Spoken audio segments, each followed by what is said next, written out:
ভড়কিয়ে সে একদম চিৎকার করে বলে, নারায়ণ বেহুদা, তুমি এখনো পর্যন্ত তার মহব্বতে আবদ্ধ হয়ে আছো। আল্লাহু আকবার। যুবক আপনার হাত পেতে দাঁড়িয়ে আছে। এবার চাচা বলছে যে একে হয়তো কোনো বাধ্যতামূলক কোনো যদি সেই রকম কিছু পাবন্দি লাগায় তাহলে হয়তো যেতে পারবে না। চাচা বলছে ঠিক আছে, তোমাকে আমি যাওয়ার পারমিশন তো দিতে পারি, কিন্তু তোমাকে এই কন্ডিশনের উপরে যেতে হবে। বলে কি? বলে তুমি যদি যাও তাহলে দ্বিতীয়বার আর ঘরে তোমাকে ঢুকতে দাও, দ্বিতীয়বার আর ঘরে ঢুকতে দেওয়া হবে না। মুসলমান যে যুবক ছেলে মেয়ে যদি হয় আর তাকে যদি এই রকম কন্ডিশন দেওয়া হয় যে তোকে বাড়ি ছাড়া করে দেওয়া হবে, বাড়িতে ঢুকতে দেওয়া হবে না, তো সেই ব্যক্তির মাথার ছাদ যখন উড়ে যায় সে বড় টেনশনে হয়ে যায়। তো যুবক ছেলেকে কন্ট্রোল করা এই একটা প্রসেস। তো তখন কি বলছে? ঠিক আছে, কোনো না চিন্তা না কোনো ভাবনা, কোনো রকম না ভেবে না চিন্তা করে সঙ্গে সঙ্গে বলছে ঠিক আছে চাচা, আমি এই শর্তে রাজি। আমি আর জীবনে আমি কোনোদিন বাড়ি ঢুকবো না। যদি নবী মুস্তাফাকে এক ঝলক দেখার কারণে যদি আমাকে বাড়ি ছাড়া হতে হয় তবু আমি রাজি, আমি বাড়ি ছেড়ে দিতে রাজি। আমি জিন্দেগিতে আমি এই বাড়িতে আসবো না, আর কোনোদিন আপনাদেরকে আমার চেহারা দেখাবো না, তবু আমি যেতে রাজি। চাচা বলছেন এই নয়, এরপরে আরো একটা কন্ডিশন আছে। বলে কি? বলে তুমি যতদিন আমার কাছে লালিত পালিত হয়েছো, এতদিন আমার খেয়েছো, আমার পড়েছো, আর যা কিছু টাকা পয়সা তুমি জমিয়েছো এবং তোমার পকেটে যা কিছু আছে সব আমার মিলকিয়াত, তো ওগুলোকেও তোমাকে দিয়ে যেতে হবে, ছেড়ে যেতে হবে, তুমি একটা টাকাও নিয়ে যেতে পারবে না। বলে ঠিক আছে, আমি তাও দিয়ে দিলাম। লাস্ট কন্ডিশন চাচা বলছে আরো একটা কন্ডিশন আছে যেতে গেলে। বলে কি? বলে তুমি যে কাপড় পরে আছো ওটাও আমার পয়সা, তোমার কাপড় সমস্ত খুলে আমাকে দিয়ে যেতে হবে। তুমি যেতে হলে তোমাকে খালি শরীরে তোমাকে এখান থেকে বিদায় নিতে হবে। বাউলক বলতে আছে ঠিক আছে, জামা আপনার কুর্তা পায়জামা সব খুলে দিয়ে নিজের লজ্জা স্থানকে লুকায়িত ভাবে মায়ের কাছে গেছে। আমি এইভাবে কি আমি মদিনা যেতে পারবো? মা গো, আপনি আমাকে তো কাপড়ের ব্যবস্থা করে দিন। মা বলতে আছে বেটা, আমি তো বড় কষ্ট আর বড় দুঃখে তোকে মানুষ করেছি, আমার কাছে এরকম পয়সা নেই যে আমি তোমাকে কাপড় কিনে দেব। তো তখন মাকে বলছে মা, তাহলে আমি উলঙ্গ অবস্থায় কিভাবে যেতে পারি? তখন মা দুটো আপনার দুপাট্টা দুটো উড়না দিচ্ছে সুতি। বলছে বেটা, আমার কাছে কিছুই নেই, এই দুটো দুপাট্টা উড়না আছে, এটা তাড়াতাড়ি করে নিয়ে তুমি বেরিয়ে যাও, তোমার চাচা যদি দেখে তো এটাও তোমাকে দেবে না। তাই কি করলো যুবক, একটা দুপাট্টা একটা ওড়নাকে নিজে পরলেন আর একটাকে গায়ে দিয়ে আপনার মদিনার দিকে এবার দৌড়াতে শুরু করলেন। মুসলমান, না কোনো গাড়ি, না কোনো সওয়ারি, না কোনো উট, না কোনো ঘোড়া, কিছুই নেই।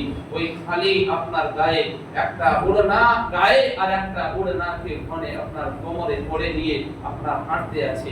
হাঁটতে হাঁটতে রাস্তাতে হঠাৎ করে খেয়াল এলো যে আব্দুল্লাহ, তুমি যে নবীর মুহাব্বতে নিজের ঘর ছাড়লে, নিজের সমস্ত পয়সা টাকা ছেড়ে দিলে, এমনকি পোশাকটাও ছেড়ে দিলে, তো সেই নবীর মুহাব্বতে তুমি যে সব কিছু ত্যাগ করে যাচ্ছ, সেই নবীকে তো তুমি এক ঝলক দেখেছো, সেই নবীকে তুমি তো এত মুহাব্বত করো, কিন্তু সেই নবীকে তোমাকে মুহাব্বত করে তোমাকে কি তিনি চিনেন? তুমি মদিনা যাওয়ার পরে সে যদি অস্বীকার করে দেয় তাহলে তুমি থাকবে কোথায়? কারণ তোমার সেখানে তো কেউ পরিচিত নয়, তাহলে তুমি আশ্রয় কোথায় পাবে? দিমাগের মধ্যে একটা খেয়াল এলো। ঝট করে তখন আল্লাহর নেক বান্দা, ঈমানদার বান্দা কে আল্লাহ পাক গায়বী মাদদ করে, ঝট করে দিনার খেয়াল এলো, আরে নবী যদি না চিনতে পারে, না চিনে তো কি হয়েছে? যুবক ছেলে তো আছে, কোথাও না কোথাও তো আশ্রয় পেয়েই যাবে, গুজারা হয়েই যাবে। কিন্তু যার মুহাব্বত, আমি যাকে এত মুহাব্বত করেছি, তাকে না দেখে আমি কেন এসব ভাবছি? সুবহানাল্লাহ। দেখুন মুসলমান, সাহাবীয়ে রাসূল কিভাবে দ্বীনকে আপনার আপন করেছে। চলতে চলতে যখন মদিনা শরীফ পৌঁছাচ্ছে, তো তখন রাত, গভীর রাত্রি, আপনার অর্ধেক রাত্রি, সমস্ত মদিনা শূন্যটা একদম অন্ধকার হয়ে আছে, সবার দরজা লাগানো আছে। ঘুরতে ঘুরতে দেখছে একটা মসজিদ, সেই মসজিদ খোলা আছে। কোন মসজিদ? সেটা হলো মসজিদে নবী। মসজিদে নবী খোলা আছে। যুবক দেখছে এই তো একটা মসজিদ, এই মসজিদ মুসলমানদের মসজিদ, এখানেই আজকে রাতটা আশ্রয় নিই, সকাল বেলাতে দেখা যাবে রাসূল পাক সাল্লাল্লাহু আলাইহি ওয়াসাল্লাম বললেন। যেই মসজিদে যখনই ঢুকছে তো দেখছে মসজিদে একজন যুবক আছে, একজন যুবক আর একজন ব্যক্তি মসজিদে আগে থেকেই উপস্থিত আছে। যেই মসজিদে ঢুকেছে, ঢোকার পরে ওই মসজিদের ব্যক্তি তখন বলছে, আব্দুল্লাহ তুমি এত দেরিতে? ওই আব্দুল্লাহ অবাক হয়ে ঝরঝর করে কাঁদতে লাগলো আর বলতে লাগলো, কে আপনি? আপনি আমাকে কি করে চিনলেন? আমি এই গভীর রাত্রিতে মদিনাতে, আমাকে কেউ চিনে না, আমাকে কেউ জানে না, আমি কি হালাতে এসেছি, আপনি কি করে জানলেন? ওই মসজিদের ব্যক্তি বলছে, আমি হলাম বিলাল হাবশী, আমি হলাম বিলাল। রাসূল পাক সাল্লাল্লাহু আলাইহি ওয়াসাল্লাম এশার নামাজের পরে আমাকে ডেকে বললেন, বিলাল আমার একজন চাহনে वाला, আমাকে একজন mohabbat করনে वाला, শুধুমাত্র সে এক ঝলক আমাকে দেখেছে, সে বাড়িতে বড় অত্যাচার সহ্য করে নিজের ঘরকে ত্যাগ করে দিয়ে, নিজের সমস্ত মাল দৌলতকে ছেড়ে দিয়ে, এমনকি খালি কাপড়ে পোশাকও ছিল না, তার মা তাকে দুটো চাদর দিয়েছে, একটা চাদর পরে আছে আর একটা চাদর গায়ে উড়ে আছে।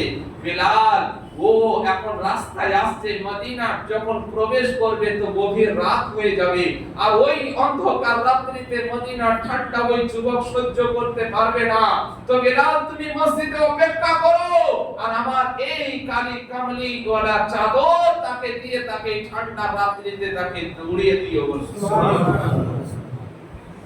আব্দুল্লাহ আমার আকা তোমার আসার আগে সমস্ত কথা বলে দিয়েছেন, আর আমি তোমারই জন্য অপেক্ষা করছি।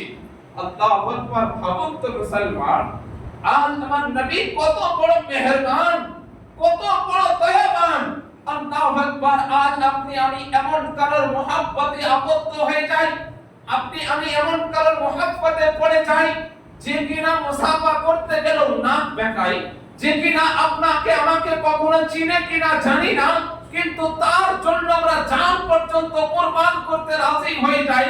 কিন্তু আকায়ে করিম রউফুর রহিম মুস্তাফা দালে রহমত কে দেখুন, আল্লাহু আকবার, যাকে রাজি করার জন্য জিবরিল পর্যন্ত কদম চুমে, আদম থেকে ঈসা পর্যন্ত যার পিছনে নামাজ পড়ার জন্য মসজিদে আকসাতে অপেক্ষা করে, কোন নবী একজন চাহনেওয়ালার জন্য নিজের কামলি চাদর, যার কোরআন পর্যন্ত যার ব্যাখ্যা করেছে, বলুন সুবহানাল্লাহ। যে কোরআন পর্যন্ত যার চাদরের কথা, যার কম্বলের কথা বলেছে, ও কম্বল নিজের চাহনেওয়ালা গোলামকে দিয়ে গেছে।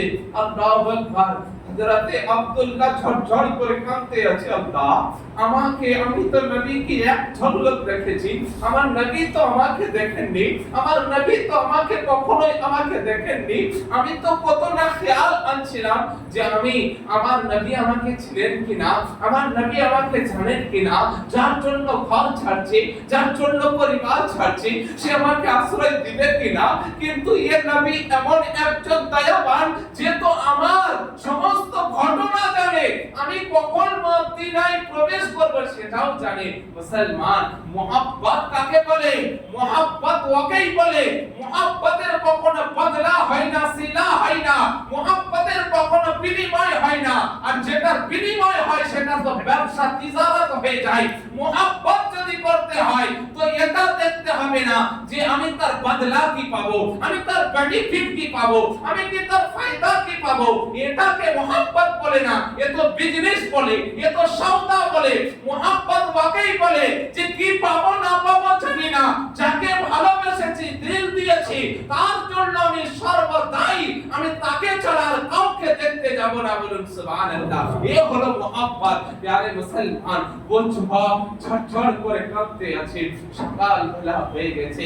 হযরত বিলাল যখন মসজিদে আযান দিতে আছেন, আযান যখন পড়তে আছেন বিলালের, আল্লাহু আকবার, حبيبي يا محمد يا نبي سلام عليك يا رسول